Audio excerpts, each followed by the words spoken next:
Match में नबी ने बहुत अच्छी बॉलिंग की और आज जो है विकेट सपोर्ट भी कर रही थी स्पिनर्स को, लेकिन 13 ओवर तक नबी से बॉलिंग नहीं करवा गई। कोई खास बात थी या कुछ ऐसा था जो डिसीजन ऐसा लिया गया?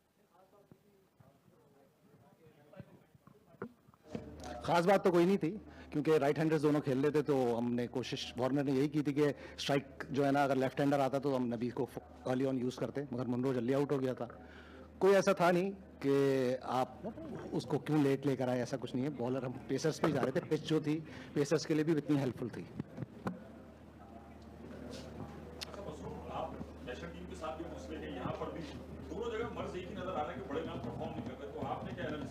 यहाँ तो फॉरेन नाम है बड़े हमारे पास वो तो उधर परफॉर्म कर रहे हैं तो ऑन एंड ऑफ कर रहे हैं, कोई ऐसी बात नहीं है। जिस तरह विंस ने 2 मैचों में मैन ऑफ द मैच लिए हैं, एक 100 किया है, एक 50 किया है। साइफर्ट ने भी ऑन एंड ऑफ अच्छी इनिंग खेली है, तो डेफिनेटली अभी तो 4 मैचेस हैं। आगे इन फ्यूचर इन्हीं से एक्सपेक्ट कर सकते हैं कि थोड़ी पिचेस और लाइवली हो जाएं, बैटिंग फ्रेंडली हो जाएं, तो ये डेफिनेटली कम बैक करेंगे। मसूद, आप पाकिस्तान क्रिकेट के साथ काफ़ी अर्से से वाबस्ता है और हमने हमेशा देखा है कि जब कोई टीम जीतती है तो हर कोई क्रेडिट लेने आ जाता है। जब टीम हारती तो प्रेस कॉन्फ्रेंस में कभी असिस्टेंट कोच को भेज दिया, कभी को भेज दिया। तो अंडर द बस थ्रो करने की ये बात होती है कि जब जीतते हैं तो हर कोई आ जाता है और जब हार रहे होते हैं तो कभी असिस्टेंट कोच को भेजते हैं, कभी बॉलिंग कोच, कभी बैटिंग कोच, कभी कोई यंग प्लेयर आता है। ऐसा क्यों? हारते वक्त कोई बड़ा आके जिम्मेदारी क्यों नहीं लेता? ये पूरी, और ये सिर्फ फ्रेंचाइज क्रिकेट का मसला नहीं है, हमारी डोमेस्टिक में भी ये प्रॉब्लम होती है।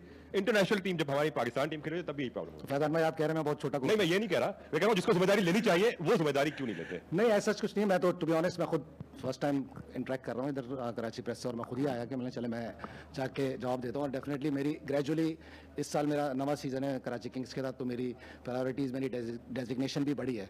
तो Ravi Bopara as a head coach जो है, उसकी गाइडलाइन वो मेरे से ही लेकर चल रहे होते हैं डेफिनेटली लोकल बॉयज़ के बारे में। बाकी बहुत एक्सपीरियंस है उसका T20 का, और हर जगह अभी भी खेल रहा है। तो ऐसा कोई नहीं है कि अंडर द रोड किसी मुझे भेजा गया है, मैं खुद आप लोगों से मिलने आया हूँ।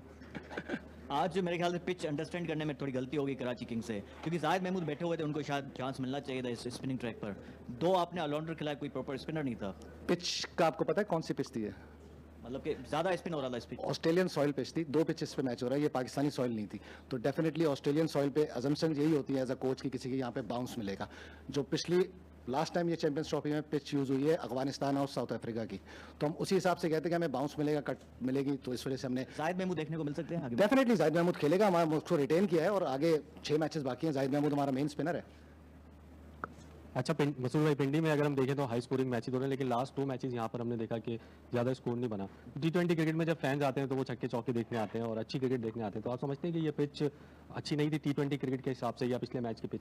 डेफिनेटली ये पिच ऐसा T20 सपोर्टिव तो नहीं थी, मगर आप जहाँ तक पिंडी की बात करें, पिंडी में भी शुरू के 2 मैचेस में इतने स्कोर नहीं हुए। अब जाके पिचेस उधर बेहतर हुई हैं, जाहिर बात है ये ग्राउंडमैन्स का काम है, वो किस तरीके से पिच प्रिपेयर करते हैं। होपफुली इन फ्यूचर पिचें बेहतर होती जा रही हैं। जैसे हमने 3 मैचेस एक पिच पे खेले, अब ये नेक्स्ट 2 मैचेस सेम पिच पे खेल रहे हैं, तो 2 पिचों पे तकरीबन 5 मैचेस होंगे यहाँ पे। मसूद, ये बताइए आपकी टीम की परफॉर्मेंस इनकंसिस्टेंट रही है अब तक 4 मैचेस में, तो आपकी असेसमेंट क्या है और अगले मुकाबलों के लिए आप कैसी कॉम्बिनेशन बनाने को तरजीह देंगे? ओवरऑल आसिफ भाई, कॉम्बिनेशन हम जो हमारा 20 का स्क्वाड है बैलेंस्ड है। हमारे पास 2 ऑलराउंडर्स हैं, स्पिनर्स हैं, बैट्समैन हैं, तो जाहिर बात है राउंड मैचेस में हम इनको चेंज भी कर रहे हैं, देख भी रहे हैं, इनकी परफॉर्मेंस मॉनिटर कर रहे हैं, ताकि हम जब क्रंच मैचेस में इंशाल्लाह प्लेऑफ वगैरह में जाएं तो हमारे पास बेस्ट 11 मौजूद हो। अच्छा मसूद, अभी कल आप लास्ट मैच में अपने होम ग्राउंड पर खेलेंगे, उसके बाद फिर आपने ज़्यादातर अवे जाके खेलना है, तो उसकी सारी प्लानिंग की है कि अपने होम ग्राउंड के मैचेस तो हो गए, अवे पे किस तरह की पिचेस होंगी, किस तरह होगा? दूसरा बात अभी हो रही थी क्योंकि आपने पाकिस्तान टीम का ड्रेसिंग रूम भी और यहाँ के ड्रेसिंग, तो फ़र्क होता है। मैं समझता हूँ, मुझे नहीं पता मैं गलत समझ रहा हूँ सही समझ रहा हूँ कि यहाँ के ड्रेसिंग रूम में जो प्लेयर्स होता है ज़्यादा कंफर्ट होता है बनिस्बत जब पाकिस्तान टीम के कैम्प में होता है या ड्रेसिंग रूम में होता है? ये तो ओवरऑल तमाम फ्रेंचाइज क्रिकेट में प्रेशर तो कमी होता है, और जारी बात है हमारी फ्रेंचाइज भी ऐसी है कि ऐसा प्रेशर, हमारा ड्रेसिंग रूम का माहौल बहुत अच्छा है। इनफैक्ट वार्नर के आने से भी इतना बड़ा प्लेयर आया है एज अ कैप्टन, उसने ड्रेसिंग रूम का माहौल बहुत अच्छा रखा हुआ है। तो पाकिस्तान से खेलना तो जारी बात है आप लोग के अंडर ऑब्जर्वेशन हर टाइम होते हैं, वहाँ पे ज़्यादा प्रेशर होता है। यहाँ तो एक T20 लीग है, एक एंटरटेनमेंट लीग है, प्रेशर मैनेजमेंट की तरफ से तो होता है कि भाई मैचेस जीतें, कोशिश करें, और प्लेयरों को भी जारी बात है डेफिनेटली उनकी रिटेनरशिप नेक्स्ट ईयर के लिए और उनके कॉन्ट्रैक्ट्स वैल्यू करते हैं आजकल। मसूद भाई, आप कराची किंग्स के कोर ग्रुप का हमेशा हिस्सा रहे हैं, आपने खुद बोला 9 साल से आप हैं। कराची किंग्स के हवाले से शायद शिकायत रहती है कि इमर्जिंग प्लेयर्स स्टार बन के इस तरीके से सपोर्ट नहीं किया जाता, इन्वेस्ट नहीं किया जाता।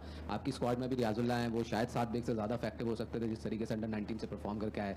आप इस तरीके से चांसेस नहीं दे रहे। पिछले सीजन में देखा सिराजुद्दीन थे, मोहम्मद आमिर खान थे, उस तरीके से आप लोगों ने उनको लेकर नहीं चले। क्या वजह है, क्योंकि आप इतने अरसे से उनके कराची किंग्स का हिस्सा हैं? देखिए, कराची किंग्स ने हमेशा यंगस्टर्स को पिक किया है, चाहे अंडर 19 लेवल पे हो चाहे कुछ हो। ठीक है, हमने रियाजुल्लाह को पहला मौका दिया। ठीक है, ये एक टैक्टिकल मूव थी कि हमें लेफ्ट हैंडर बीच में चाहिए था, क्योंकि इमाद वसीम और शादाब खान बॉलिंग करे, तो इसलिए हमें लेफ्ट हैंडर सादबेग को किया। और एज कंपैरेटिवली दोनों की performance, he was the captain of Pakistan under 19, under his captaincy Riazullah played and he was the highest domestic scorer in under 19 also. तो वो रियाज को पहला मौका दिया, फर्स्ट पिक रियाज की थी और रियाज को मौका दिया, मगर सिर्फ ये टैक्टिकल मूव थी कि मिडिल में इमाद वसीम, नवाज और शादाब बॉलिंग करेंगे, तो हमें एक लेफ्ट हैंडर बैट्समैन चाहिए था, तो इस वजह से शादाब साद को खिलाया था। अस्सलाम वालेकुम, दिस इज़ नूरिश खान और कमिसरेशंस ऑन द लॉस। मेरे आपसे 2 क्वेश्चंस हैं। एक तो ये कि हम पिछले मैचेस में हमने देखा कराची ज़्यादातर टॉस जीता है, बट आज के मैच में वी लॉस द टॉस। तो और इसके अलावा how much do you think कि उसका कितना इम्पैक्ट आया आज के मैच में? और सेकेंडली ये कि हम देखते आ रहे हैं कि कराची किंग्स की इस सीज़न में जो टॉप ऑर्डर की जो बैटर्स हैं वो थोड़ा जल्दी आउट हो रहे हैं, तो आपको क्या लगता है कि उसका कितना इम्पैक्ट टीम पे परफॉर्म? पहली बात, टॉस तो हमारे हाथ में नहीं, जारी बात है, अगर हम टॉस जीतते तो हम भी पहले फील्डिंग ही करते, क्योंकि पिच का किसी को भी नहीं पता था किस तरह बिहेव करेगी। दूसरी बात, कराची किंग्स के टॉप ऑर्डर की बात करें, हम 2 मैच जो जीते, हमारे टॉप ऑर्डर नहीं जितवाए मैचेस, क्योंकि हमने कोर ऐसी बनाई कि हमारे टॉप पावर प्ले जो प्लेयर्स हैं, वार्नर, विंस और साइफर्ट, ये अभी पूरी दुनिया में, वार्नर तो पिछली इतनी परफॉर्मेंस है, साइफर्ट अभी पाकिस्तान के खिलाफ इतने उन्होंने रन किए हैं, और विंस 2 मैचों में मैन ऑफ द मैच हो चुके हैं। तो T20 लीग में ये होता है, टॉप ऑर्डर अटैकिंग होता है, तो 1 मैच में चलेगा, 2 मैच में चलेगा, 1 आध मैच उनके खराब भी होंगे, उससे कोई इतना फर्क नहीं पड़ता। कोर अच्छी है, इंशाल्लाह हम दोबारा बाउंस बैक करेंगे टुमारो।